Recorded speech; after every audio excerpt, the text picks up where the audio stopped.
Hello, so good to see you here. I'm so glad that you could join me again today. It's been a fabulous week again already.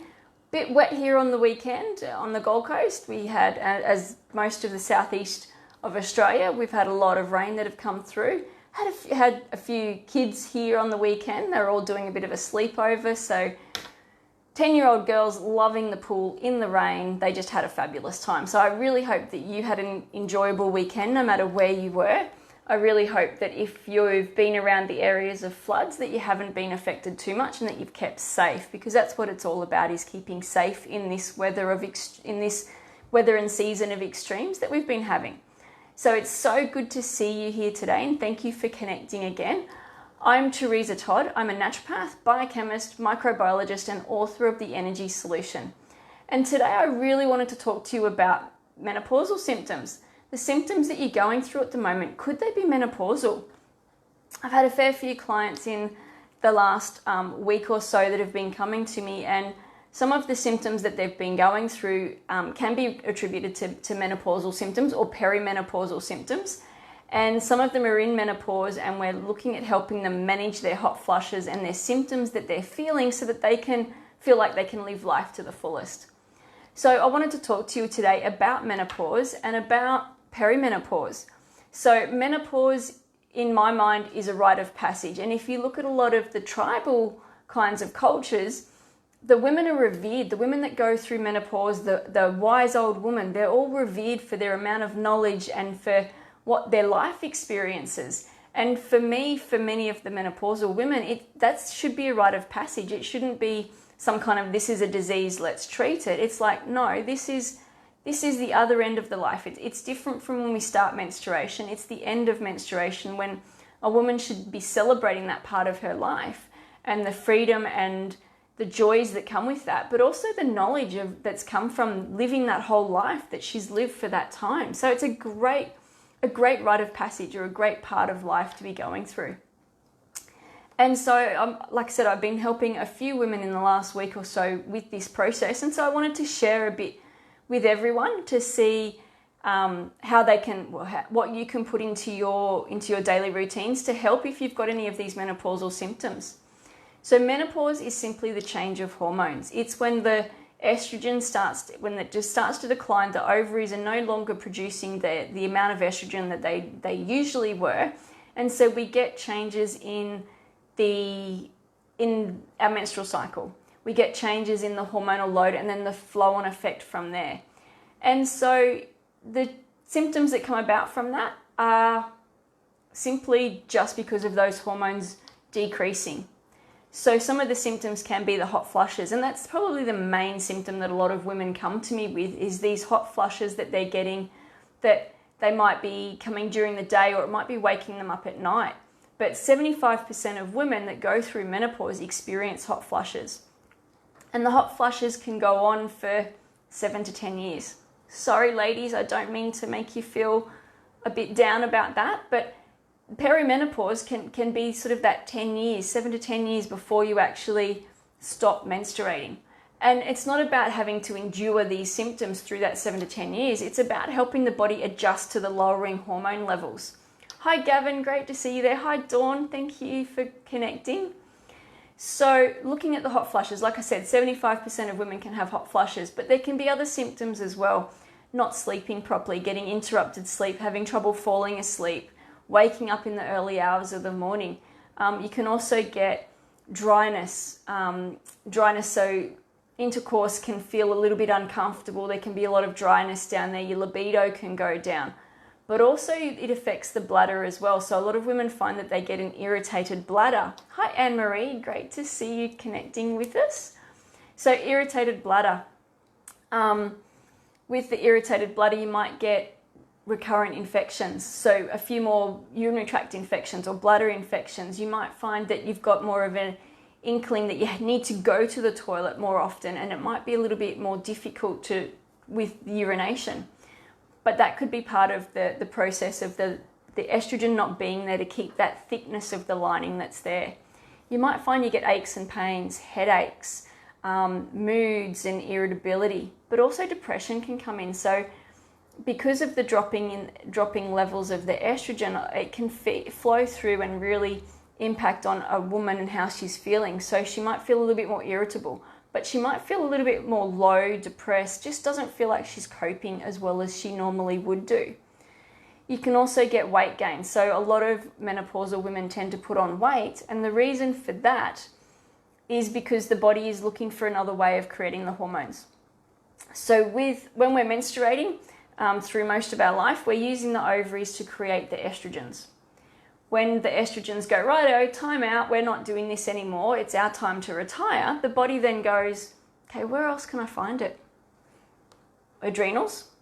So our adrenal glands do produce a small amount of androgens, which can be converted across to estrone, a form of estrogen. So the adrenals can be used to produce some of these small quantities that we need to keep us going. But in doing that, a lot of women these days are stressed. So if a woman's stressed, the adrenals are going to go, no, I'm producing stress hormones. I don't need to produce these androgens to help with the estrogen levels. I'm going to keep producing the stress hormones because that's what my main job is. So then the body goes and looks for another way of doing it.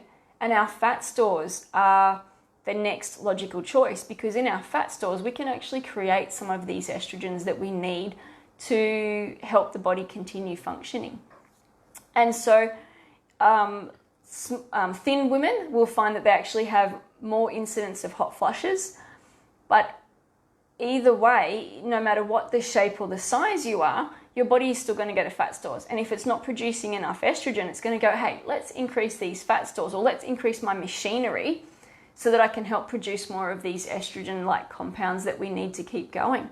So we tend to put on weight, particularly around our middle. And that's why a lot of women tend to put on weight around menopause, is because the body is trying to find another avenue to produce some of these hormones. You might get heart palpitations. You might get tiredness and fatigue. So all of these symptoms can come about as being part of the menopausal symptoms. But the big one is, in the lead up, your cycle changes. You might go from being very regular, the same time every month. I've got a lot of women that go, you know what, it's within 1 or 2 days of the same time every month. I know it to the day. And then you might suddenly find that it's no longer falling into that pattern. It could be longer, it could be shorter. You also might find the menstrual cycles getting heavier, or it could get lighter. So it's just these odd little changes that go together. And it's all these changes that are going on that the body's just indicating, hey, we're changing the way that we're changing the way that we're working. The ovaries are going into, let's say, retirement. How do you know what's happening? Follow the symptoms. But otherwise, you can get blood tests done, and the doctors will check, doctors or natural therapists will check for a hormone called FSH. And the FSH will start to increase, or will be consistently high no matter what part of the cycle. But to find a good baseline, it is good to check several stages throughout your menstrual cycle, throughout that month. Because in the first half of the cycle, we're going to have high FSH anyway, because that's when the body's producing the FSH to produce the estrogen. But if you've still got high FSH in the second half of your cycle, that's when you could go, hey, we might be entering that phase of our life where we're starting to go into the perimenopause and the menopause. So you'll have high FSH and low estrogen. Otherwise, like I said, have a look at the symptoms. If your periods are becoming irregular and you're skipping a few months, or even menopause technically is you haven't had a period for over a year. So most women know by the time they get to that point, they go, okay, there's something going on. I haven't had a period for a year. We're in menopause. But during that whole process, you will have felt all of these other symptoms going on. So if you are feeling the symptoms, what can you do? What can you do for yourself that you could help support your body and really strengthen its own capabilities of getting through this cycle? Because remember, it is just a natural phase. It's not a disease. It's not something that needs to be obstructed or careered into another avenue. It's just the body going, okay, we're decreasing our hormones because we're getting ready for the next phase of life. And the hypothalamus, which is in the brain, needs to help communicate that with the other areas of the body and decrease the amount that it's trying to get produced. So to do this, avoid coffee. Caffeine will actually increase hot flushes. Caffeine also stimulates the adrenals, and caffeine can also heighten stress and anxiety as well. And it can stop you sleeping. So a lot of women who are feeling tired, and whether it's because of being menopausal or just being very busy all through the day, the caffeine will actually impact on their sleeping quality for that night, which will then impact the next day and they feel more tired. So decreasing your coffee, but also decreasing sugar for similar reasons. The sugar can actually heighten any anxiety and irritability that might be going on due to the fluctuating hormones that are going on in your body. Also, with eating too much sugar, you also might find that you start to put on extra weight. And so the weight gain increases exponentially when you probably wouldn't be going through that if you weren't using sugar as that crutch there. Also, alcohol. Be aware that alcohol can affect the way that your hormones are running, but it stops you producing melatonin. So you're not getting that good quality sleep and you're waking up in the early hours of the morning feeling unrefreshed. So reduce coffee, sugar, and alcohol. And then have a diet moderate in your spices. So be careful that you're not having a lot of spicy foods, because in women that are already having hot flushes, spicy foods, hot meals, and hot drinks can all exacerbate a hot flush. And then looking at reducing your stress. So a lot of women find that their hot flush will come on in a time that they're feeling anxious, or they're feeling a bit stressed, or they're feeling a bit pressured with work or home life. That hot flush can come on, and again it comes back to the adrenals and the role that they're trying to do as supporting with their estrogen levels. So looking at ways that you can reduce your stress and modify that will actually help reduce any of your symptoms that are going on. Also looking at reducing your fatty foods, so your fried foods, saturated fats, the deep fried foods and the real heavy rich meats. They're all going to throw out the balance of your good fats that you need for your body. So, because I'm going to talk in a moment about how the good fats are needed to help with your hormone balance and your feel-good hormones. So in saying that, increase fish. Look at your good fats. Look at your deep sea fish. Look at your pilchards. Look at your sardines. Look at your olive oil, your flaxseed oil, your hemp seed oil. Those kind of oils can actually help with the prostaglandin levels, which can help to feed back with your hormones as well. Looking at having a diet that's based on salad, fruits and veggies. And so when we're looking at those foods, let's look at things that are really good at helping support your estrogen. So there is a lot of herbs and foods that have got a reputation for being estrogenic. What do I mean by that? These foods can contain chemicals in there or compounds in the foods that can actually mimic estrogen or mimic estrogen byproducts in our body, and so the body almost gets tricked into thinking it's got a little bit more estrogen than it does, and it flows on from there. And it can help your balancing your body. When your estrogen's a little bit low, the body goes, okay, we've got a little bit more and we can handle this. This is comfortable, I can work with this. So foods that have a bit of what we're going to call loosely termed estrogenic activity are things like flax seeds, sunflower seeds, sesame seeds, your chickpeas, your beans. They've all got great phytoestrogenic activity. And when I'm saying that, some people will go, oh no, estrogen, it creates cancer. We need small amounts of these, and it's just a buffering approach. So if your estrogen levels are too low, it's just going to help the body think that it's got a little bit more. So putting these foods into your diet on a regular basis will actually help to reduce the symptoms that you're feeling and that you're going through at the moment as well. Also looking at other foods such as the herbs sage. Sage is really good to help reduce hot flushes. So you could have a herbal tea that's got some sage in there. You could try things like alfalfa, mung beans. You could try things like your soya beans and your tempeh. When I mention soy, some people go, oh, taboo, soy's not good for you. There is conjecture about it. One conjecture is it's genetically modified. The other conjecture is that it stimulates cancers. We haven't seen anything concrete about it stimulating cancers. And in fact, in those cultures that they have a lot of soya beans in their diet regularly, they actually have a lower incidence of the estrogenic cancers. And they've got a lower incidence of heart disease as well. So looking at using soy as part of your everyday big picture, not as a whole and soul food, but including it occasionally. Tempeh, for instance, is amazing when it's a fermented tofu, and you can use it alongside your cooking, and it takes on the flavor of whatever the veggies and the flavors that you've got with it. It takes on that beautiful flavor. And I really do like tempeh. So it's a great way, because it's already fermented, it also helps with the bacterial levels of your digestive system, and they can help out with your hormones as well. So looking at adding these foods in occasionally. Doesn't mean go and have a liter of soy milk, but have a look at using tempeh occasionally, or have a look at using other forms of maybe some fermented soy products to help fortify your health and to help balance your hormones a little bit more. Then you could use things like beetroot and cabbages. Other foods like buckwheat, potato, carrot, asparagus, they're all great to help add in these kinds of little compounds that are going to support our body.